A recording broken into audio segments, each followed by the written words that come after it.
할렐루야. 오늘도 주 앞에 전심으로 예배하는 우리 성도님들의 삶에 주님의 은혜와 사랑이 가득하시기를 축복합니다. 우리 앞뒤 옆에 계신 분 이렇게 축복하겠습니다. 하나님이 당신을 기뻐하십니다. 할렐루야. 하나님이 기뻐하시는 사람이 되는 저와 여러분 될 수 있기를 바라요. 제가 온라인에서 한 귀여운 영상을 하나 봤는데요. 시골 농장의 한 강아지가 그 양봉틀 있잖아요. 꿀이 있는 그 양봉틀에서 꿀을 맛있게 먹는 장면이에요. 얼마나 맛있겠어요. 맨날 사료만 먹다가 그냥 캡처만 해왔습니다. 이 장면이에요. 얼마나 귀여워요. 이 조그만한 게. 꿀이 흘러나오니까 막 열심히 먹기 시작합니다. 그런데 이 강아지가 한 가지 빠뜨린 것이 있었어요. 양봉틀 안엔 누가 있어요? 벌이 있어요. 맛있게 꿀을 먹는 동안 고통을 감수해야 했다는 거지요. 바로 이렇게 말입니다. 탱탱 부었습니다. 너무 귀엽지 않습니까? 자, 불 켜주십시오. 여러분 어때요? 우리의 삶은 동전의 양면과 같아요. 행복이 있을 때 불행이 엄습해올 때가 있고요.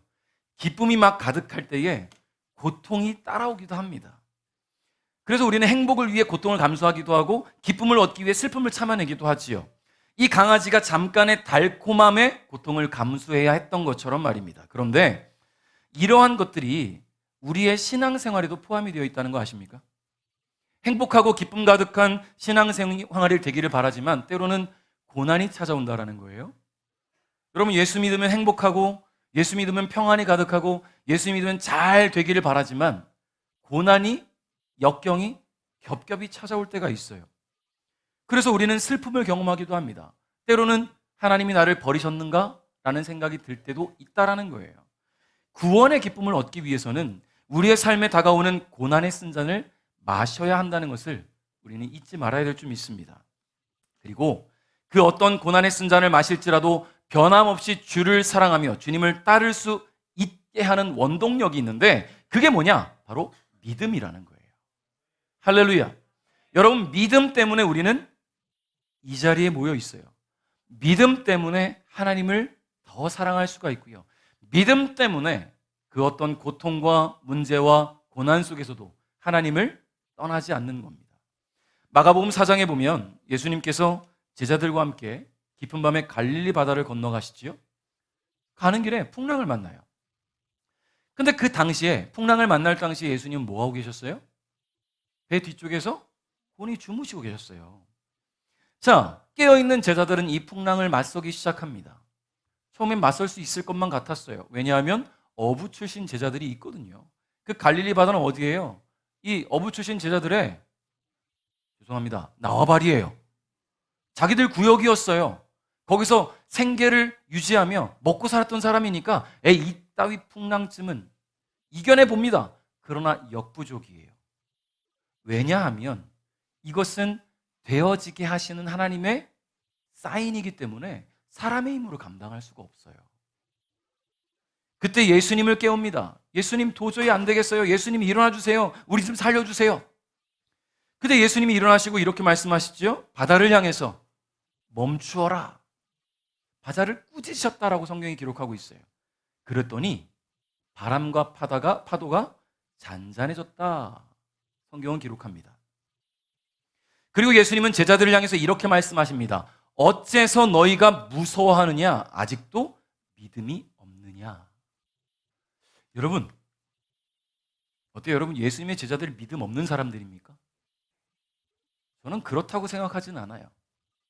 분명히 믿음이 있는 사람들이에요. 믿음이 있으니까 예수님 따르겠다고 자기 모든 생계, 돈, 재산 다 팽개치고 예수님 따라갔잖아요. 믿음이 있으니까 예수님의 뒤를 따른 거예요. 그런데 예수님은 믿음이 없다 말하세요. 왜냐하면요, 그 믿음이라는 것이 문제와 어떤 환경 속에 영향을 받게 되면 믿음이 믿음의 역할을 못하기 때문이에요.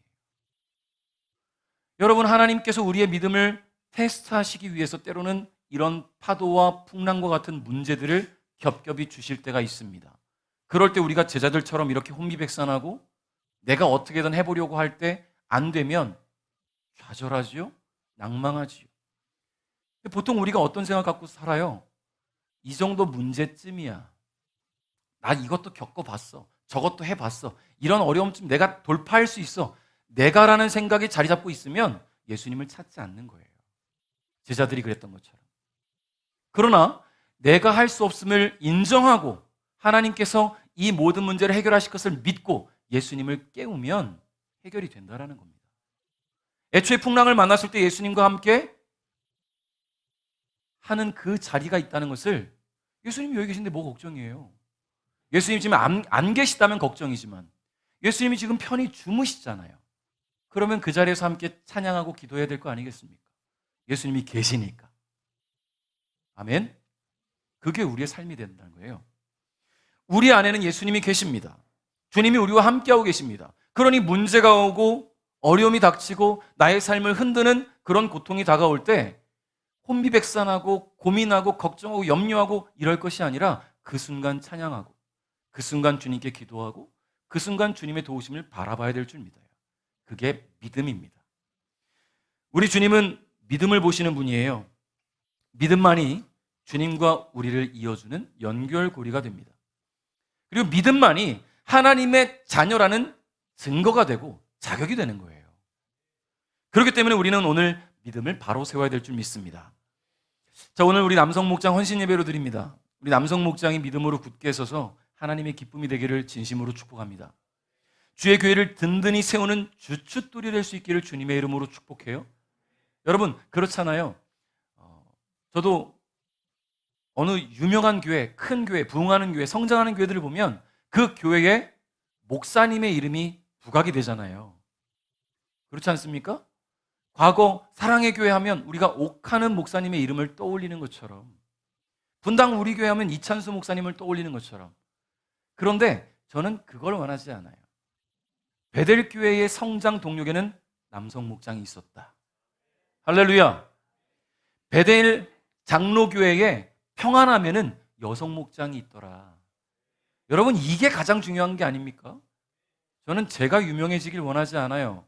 하나님이 유명해지셔야 되고 예수님의 이름이 유명해져야 되고, 그리고 베델교회 공동체 안에 있는 남성 목장, 여성 목장이 이렇게 융화를 잘 이루어서 교회가 성장했구나라는 그런 소문이 날 수 있기를 주님의 이름으로 축복합니다. 자, 그래서 오늘 우리 남성 목장 헌신 예배지만 우리 여성 목장뿐만 아니라 온 성도가 함께 말씀을 통해 헌신하는 마음으로, 헌신을 다짐하는 마음으로 오늘 예배 가운데 임할 수 있기를 주님의 이름으로 축복합니다. 자, 우리 6절 상반절 한번 읽어볼까요? 시작.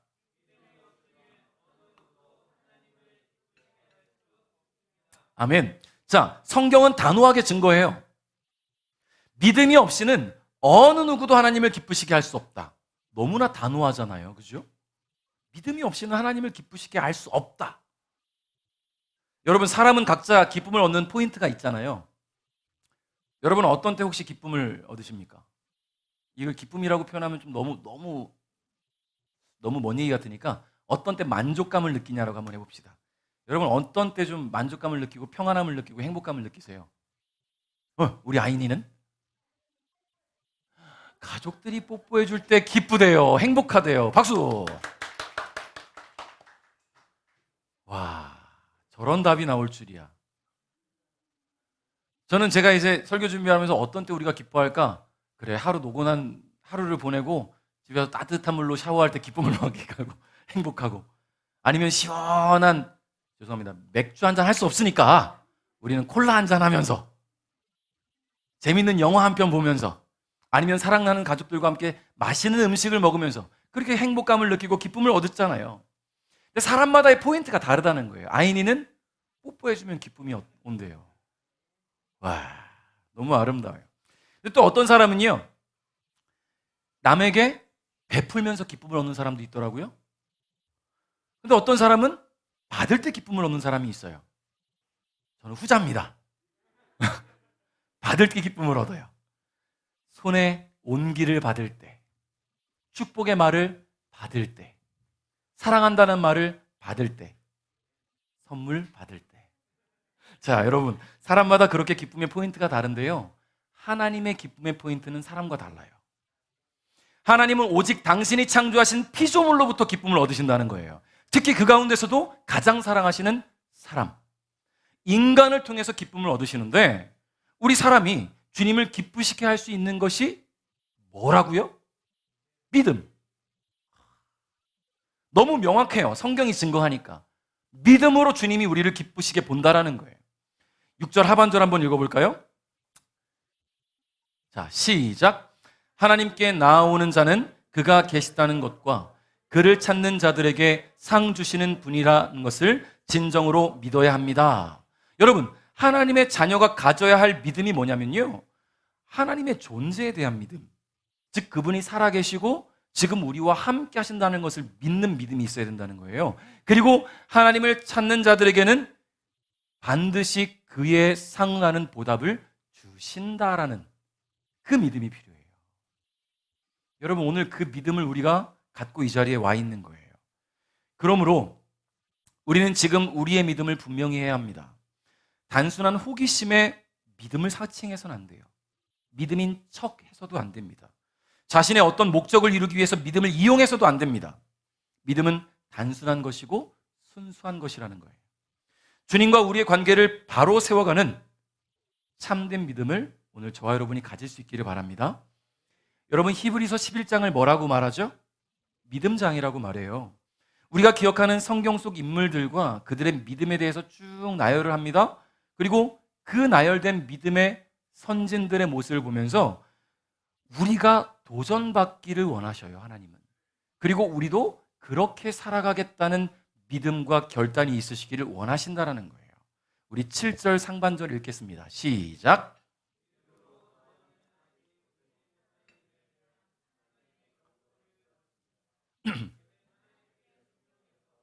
그의 가족을 구원할 방주를 지었습니다. 아멘.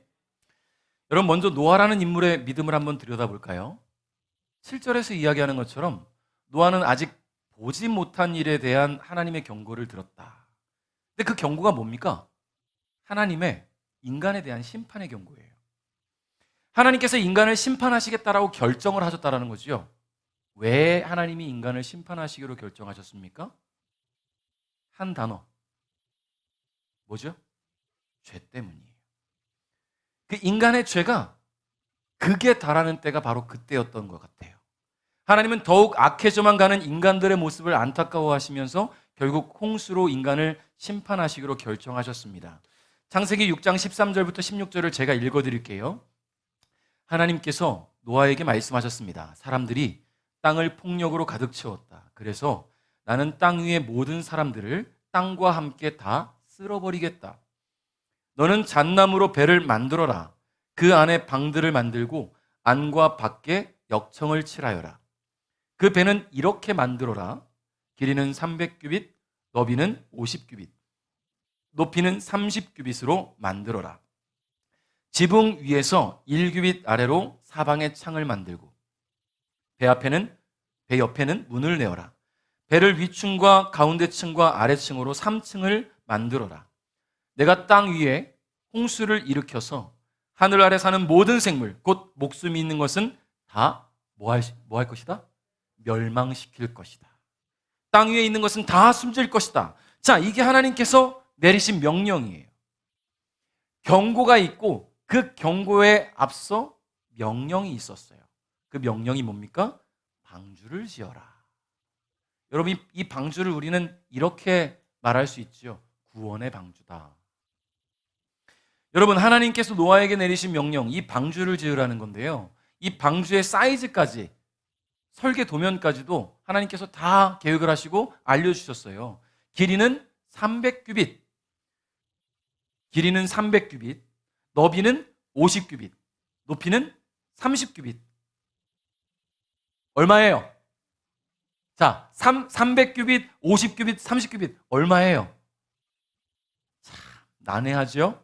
자, 이 규빗이란 단어가 어색한 우리에게는 좀 이해가 안 되니까 오늘날의 길이로 환산하고 보니까요, 이 길이가 135m. 100m 달리기 해보셨죠? 그거보다 35m 더 길어요. 넓이가 23m, 높이가 14m. 엄청난 크기입니다. 누구한테 시켰다고요? 노아에게. 노아는 조선소를 운영하는 사람입니까? 아니잖아요. 그냥 평범한 노인이에요. 그런데 지금 배를 만들려고 하는데 조그만한 조각배를 만드는 것이 아니라 엄청난 크기의 방주를 만들라는 거예요. 여러분, 올해 6월 또는 7월경에 이와 같이 실제로 제작된 방주가 한국에 들어온대요. 아십니까? 네덜란드의 목수인 요한 위버스라는 사람이 5년에 걸쳐서 실제 성경에 나오는 방주 사이즈로 방주를 지었대요. 무려 45억 원을 들여서. 그 방주가 이렇게 생겼어요. 정말 잘 만들었죠. 이게 그림이 아니에요. 실제 만들어진 방주예요. 네덜란드에 있는 거예요, 지금. 이게 6월에서 7월경에 한국에 들어온답니다. 놀라지도 않아. 대단한데. 그래서 이 방주를 한국에 들여와서 테마공원을 조성한다고 합니다. 그래서 저는 이게 한국에 들어오면 꼭 한번 가보려고 해요. 우리 성도님들도 기회 된다면 함께 가서 하나님께서 노아에게 명령하신 방주가 이렇구나, 이런 사이즈구나, 1, 2, 3층 이렇게 만들어졌구나, 우리가 좀 관람할 수 있으면 좋을 것 같아요. 실제적인 그 모습을 보면서 얼마나 이게 마음이 다르겠어요. 자, 여러분, 네덜란드 목수가 이 최첨단 장비들을 동원해서 5년 동안 제작한 이 방주를 노아는 그 시대에 허술하기 짝이 없는 도구를 이용해서 목수도 아닌 그가 만들었어요. 노아가 방주를 만든 기간은 무려 120년입니다. 120년. 물론 이 기간에 대한 학자들의 견해는 달라요. 120년이라 하는 사람도 있고 80여 년이라 하는 사람도 있고 100여 년이다 말하는 사람도 있어요. 성경에 대한 기록을 해석하기 나름인데 보통 일반적으로 120년으로 우리가 일반적인 해석을 갖습니다. 창세기 6장 3절에 보니까요, 여호와께서 어디 갔죠? 죄송해요. 제가 네, 이거네요. 여호와께서 말씀하셨습니다. 내 영이 사람들과 영원히 함께하지 않을 것이다. 그것은 그들이 실수를 범하여 육체가 되었기 때문이다.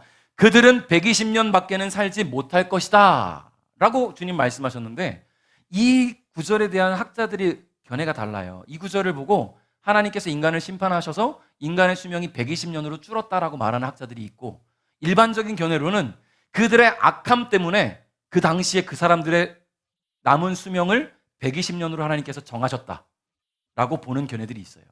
그러니까 120년 후에 너희들은 멸망할 것이다. 그래서 우리는 노아가 120년 동안 방주를 만들었다라고 보고 있습니다. 사람은 그래서 항상 바른 것을 보아야 돼요. 제가 이거를 놓고 거꾸로 들고서 누르니까 앞으로 넘어가면 거꾸로 들어가요. 죄송해요. 자, 여러분, 그렇습니다. 노아의 방주 제작은 죄송해요. 똑같이 생겨가지고 앞뒤가. 노아의 방주 제작은 고통과 고난의 순환의 시작이에요. 쉬운 일이겠습니까? 이게 해본 사람은 좀 쉽게 할 수 있을 것 같아요. 지난번에 우리 범집사님, 권태임사 오셔서 여기 바닥 공사를 다시 할 때 보니까 장비를 갖고 와서 웅 자르니까 톡 이게 딱딱 나와요. 장비가 없는 사람은 뭘 하겠어요? 톱질 하겠지요. 톱도 없는 사람은 어떡하겠습니까? 놓고 부시겠지요. 이게 장비가 있느냐 없느냐에 따라서 일머리가 달라질 것이고, 장비가 있어도 쓸 줄 모르는 사람은 일이 안 될 것이고.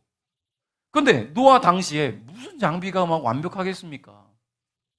더군다나 이런 일을 해보지도 않은 사람이. 그러니 그가 시작한 방주 제작은 고통의 시작이었어요. 고난과 역경의 시작입니다. 왜 고난과 역경의 시작이냐면, 이 방주를 하나님께서 만들라 한 곳은 산 위에다 지으라고 하셨어요. 하나님께서 온 세상을 쓸어버리겠다 하시니까 산 위에다 지어라. 여러분, 일반적으로 배는 어디서 지어요? 바다 앞에 지어야죠. 바로 띄워야 되니까. 그러니 수많은 사람들이 얼마나 그를 비난했겠습니까? 조롱했겠습니까? 손가락질했겠습니까? 여러분, 그런데 우리가 기억해야 될 것은요, 노아의 계획이 아니에요. 노아 스스로가 내가 이렇게 배를 지어서 이렇게 멋있게 만들어야지, 이게 아니라 하나님께서 노아에게 주신 명령에 따른 거예요. 수많은 사람들이 비난하고 조롱하고 비웃어도 노아는 방주를 만듭니다. 그 긴 세월 동안 자신의 생업과는 거리가 먼 작업에 몰두하면서 사람들에게 하나님의 심판을 경고합니다. 하나님께서 큰 홍수를 일으키셔서 인류를 심판하실 것이라고 경고하는 이 노아에게 사람들은 더 비난해요. 더 손가락질해요. 제가 몇 주 전에 그 넷플릭스라고 요즘 아시죠? 넷플릭스에서 한 영화를 한 편 잠깐 보게 되었어요. 전체를 막 쭉 본 건 아니고 막 스킵 이렇게 봤어요. 돈 룩업이라는 영화인데요.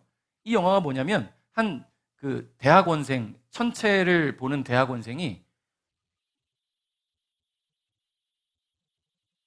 뭐라고 하죠? 유성. 네. 왜 위성이 생각날까요? 유성을 하나 발견해요. 근데 유성이 오는구나. 어디로요? 지구로 향하는 거예요. 그래서 이 지구로 향하는 것을 거리를 계산해 보니까 날짜까지 나와요. 그럼 자, 이 유성이 지구랑 부딪히면 어떻게 됩니까? 멸망이에요. 그래서 이것을 자신의 교수와 이야기를 하고 학자들과 이야기를 하고 이것을 세상에 알리기 시작하는데 세상은 들은 척도 안 하는 거예요. 이 이야기를 신빙성이 없는 이야기라 말하고 자기들 할 일을 합니다. 영화 안 보실 것을 알고 결국은 지구는 멸망해요. 여러분, 신빙성 없다 말하죠. 사람들은 무슨 지구가 멸망하겠어. 이 나라가 이 세계가 어떻게 멸망해? 하나님께서 계획하시면 멸망할 수 있어요. 저는 이 영화를 잠깐 보면서 그런 생각 들었어요. 하나님이 진짜 인간의 죄를 심판하시겠다 결정하시면 멸망할 수 있구나. 그리고 오늘 성경에 노아를 통해서 구원하시겠다는 약속을 주시기 이전에 사람들을, 인류를 멸망시키겠다는 하나님의 계획이 있었다라는 겁니다. 자, 여러분, 노아는 수많은 사람들의 비난 속에서도 그들에게 전합니다. 하나님께서 세상을 심판하실 것이다. 하나님 앞에 돌아와라. 향락에 빠지지 말고, 쾌락에 빠지지 말고 하나님께 돌아와라. 사람들은 여전히 손가락질해요. 노아는 멈추지 않아요. 왜냐하면 자신의 어떤 목적과 수단을 위한 게 아니라 하나님의 명령이기 때문에 멈출 수가 없는 거예요. 하나님 명령이 아니라면 하다가 됐어, 나 혼자 살면 되지 할 텐데 이게 하나님의 명령이기 때문에 그는 멈출 수가 없었습니다. 7절 하반절 한번 읽겠습니다. 시작.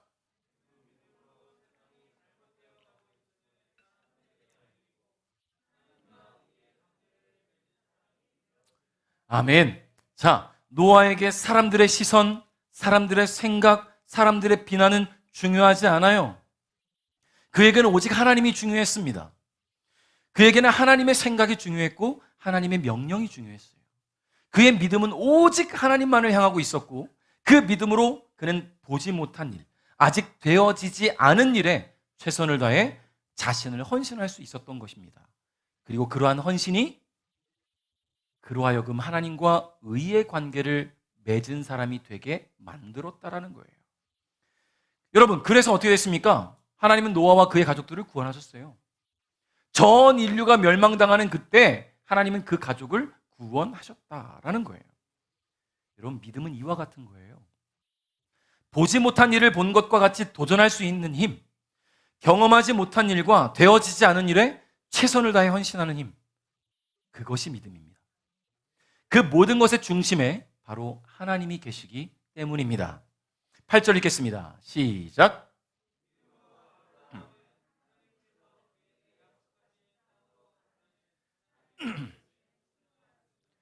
그는 가야 할 곳도 모른 채 자기 고향을 떠났습니다. 아멘.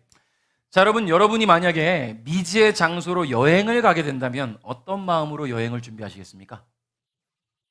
여행이요? 한 번도 가보지 못한 곳. 여행을 간다면 두려워하시면서 준비하시겠어요? 아니면 막 신나가지고 막 옷 사고 먹을 거 사고 캐리어 정리하면서 설레는 마음으로 준비하시겠습니까? 그렇죠. 아이니는 네, 저게 정답이지요. 제가 지금 분명히 말씀드렸으니까 여행이라는 말을 어떤 목적의 이야기를 했으니까. 그런데 여러분, 이것이 단순한 여행이 아니라 생계를 위한 삶의 터전을 옮김에 있어서 미지의 장소로 떠나야 한다면 어떤 마음이 드시겠습니까? 돈 벌어봤어요? 삶의 터전을 옮길 계획을 갖고 계십니까, 우리 아이님? 그건 아빠가 하잖아. 자, 그래서 저는 지금까지 여쭤본 적은 없는데 우리 원로 목사님 어떠셨는지 궁금해요. 대전에서 원주로 오실 때 어떤 마음이셨을까? 막 기대감이 부풀어 오르셨을까? 아니면 두려우셨을까? 어때요? 이게 정답이거든요. 보통 일반적으로 내가 계획하고 중요한 것은 내가 계획하고 이곳에 가서 내가 돈을 벌어봐야 되겠다. 마치 파독 광부들처럼 파독 간호사들처럼 그곳에 내가 돈을 벌어야 되겠다. 간 사람들처럼 미지의 장소로 갔지만 한 번도 가보지 못한 곳에 갔지만 두려움이 컸을 거예요. 그곳에서 내가 어떤 상황을 맞이하게 될지 모르니까. 그러나 하나님이 가라 하실 때는 기대가 따라오게 돼요. 물론 왜 안 두렵겠습니까? 왜 안 두렵겠어요? 왜 근심과 걱정이 없겠습니까? 여러분, 삶의 터전을 옮길 때 내가 먹고 살아야 되는 문제, 내 모든 가족의 생계가 걸려 있을 때 내가 한 번도 가보지 못한 곳으로 가야 할 때 얼마나 두렵겠어요. 그런데 아브라함이 바로 이와 같은 상황 속에 놓여 있었다는 겁니다. 그는 하나님의 명령에 따라 자신의 고향과 집, 친척을 떠나 하나님이 가라고 하신 땅으로 발걸음을 옮겼어요. 심지어 가야 할 곳에 대한 정보가 없어요. 그저 하나님의 명령만 의지하여 떠납니다.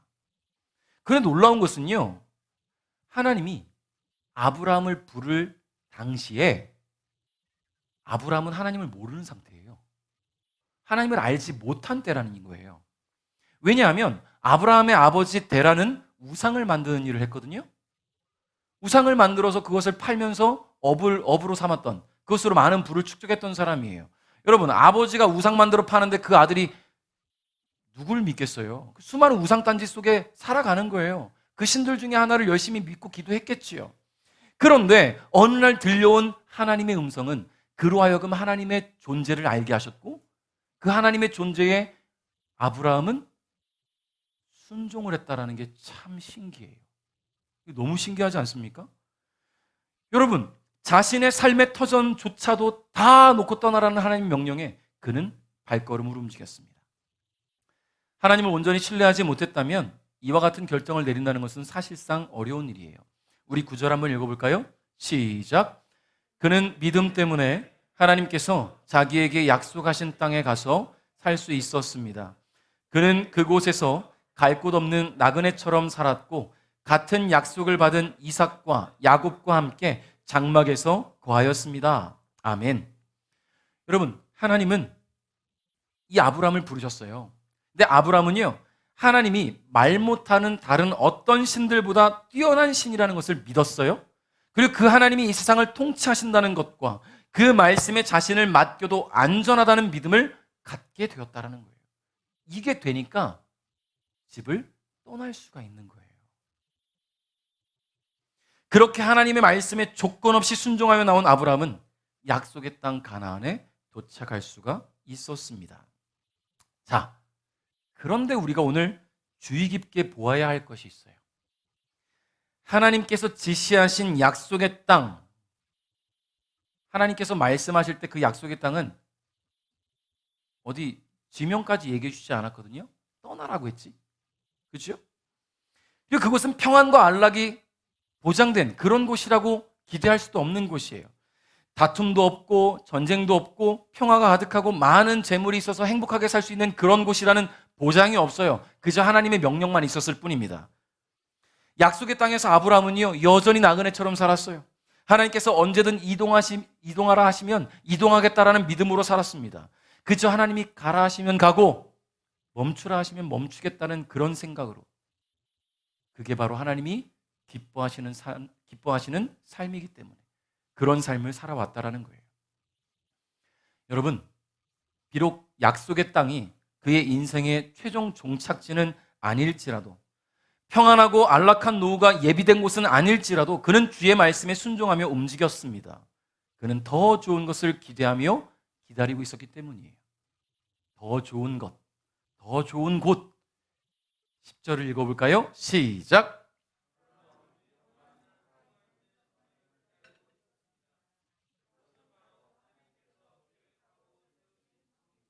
할렐루야. 여러분, 그러니까 걱정이 없는 거예요. 이 나그네의 삶은요, 어디 살면 더 행복하겠습니까? 강남 살면 행복할까요? 저기 롯데 월드 타워 거기에 살면 행복할까요? 아니잖아요. 잠깐의 나그네의 삶에 잠깐 누리는 기쁨 때문에 내가 영원히 가져야 될 것을 포기할 사람이 누가 있겠어요? 모르는 사람들이야 그렇게 살아가겠지만. 근데 우리는 하나님이 보장하신 곳이 계셔요. 하나님께서 보장하신 그곳이 있다라는 거예요. 아브라함이 믿고 따랐던 그곳. 가나안 땅이 아니라 천국입니다. 우리에게도 보장된 곳이에요. 그러니 이 땅에서 내가 얼마만큼 벌어들이고 어떻게 행복하게 살고 이게 중요한 것이 아니라 하나님께서 나에게 천국을 보장하셨다라는 것이 우리에게 기쁨이 되고 우리의 믿음의 원천이 되고 하나님께 더욱 나가고자 헌신하고자 하는 그런 마음의 원동력이 된다는 것을 여러분 기억하시기를 바랍니다. 여러분 이 땅에서 뭐 얼마나 유명한 사람이 건축한 그런 집들이 아름답다 한들 천국보다 아름답겠습니까? 여러분 기도하실 때 그런 기도들 한번 해보세요. 제가 전에도 계속 얘기했잖아요. 전 천국에 이런 나의 집이 있었으면 좋겠다라고 하나님께 기도하는 그런 기도의 제목들. 여러분도 기도하세요. 하나님, 내가 갈 천국 내 집에는요 금시계가 있었으면 좋겠습니다. 벽난로가 있었으면 좋겠습니다. 아니면 저처럼 앞에 조그마한 풀장, 뒤에는 조그마한 놀이터, 캐리비안 베이와 에버랜드가 있는 그런 집. 여러분 꿈이라도 꿔볼 수 있잖아요. 하나님이 어떻게 주실지 모르니까. 여러분 천국이 뭐 너에게 몇 평 주겠다 이런 개념이 아니잖아요. 지금 우리가 사는 이 세상처럼 너는 몇 평 사냐, 너는 몇 평 사냐 이런 이야기의 개념이 아닙니다. 믿음의 연한에 따라, 믿음의 높고 낮음에 따라, 믿음의 풍성함에 따라 하나님께서 주시겠다고 약속한 곳이니까요. 여러분 열심히 믿으시고 열심히 기대하시고 열심히 하나님께 요청하십시오. 할렐루야. 그러니 오늘 저와 여러분이 바로 이런 아브라함처럼 믿음의 발걸음을 내디뎌야 될 줄 믿습니다.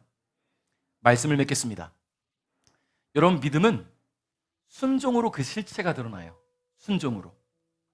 노아가 하나님의 명령에 따라 120년 동안 산 위에 방주를 지은 믿음, 아브라함이 하나님의 명령에 따라 평안히 살아갈 수 있는 삶의 터전을 떠나서 하나님께서 지시하신 곳으로 간 그 믿음. 여러분 결국 믿음은 주의 명령에 따라 움직이는 그 순종으로 실체가 나타나는 거예요. 여러분이 믿음을 어떻게 보여주시겠어요? 물론 하나님 다 보시지만 그 믿음을 어떻게 하나님께 보이시겠습니까? 순종할 때 나타나는 거예요. 하나님의 말씀에 순종할 때 드러나는 거예요. 사랑하는 우리 남성 목장 여러분은 주님을 향한 믿음을 가지고 계십니까? 가지고 계십니까? 자, 그 믿음이 주님 보시기에 기쁨이 될 수 있도록 순종하는 삶을 살아갈 수 있기를 바라요. 지금 이 마음이 주님 부르시는 그날까지 변치 않기를 축복합니다. 그래서 우리 남성 목장 모든 지체들과 함께 우리 예배하는 모든 우리 베델 가족 모두가 하나님의 기쁨 포인트를 알았으니까 매 순간 주님의 기쁨이 되기 위해 힘쓰기를 소망합니다. 여러분 절대 우리가 조심해야 될 것, 말로만 순종하지 마십시오. 행동으로 실천되어지는 순종이 있으시길 바라요. 기쁨으로 주를 위해 헌신하는 우리 베델 가족 여러분 될 수 있기를 주님의 이름으로 축복합니다.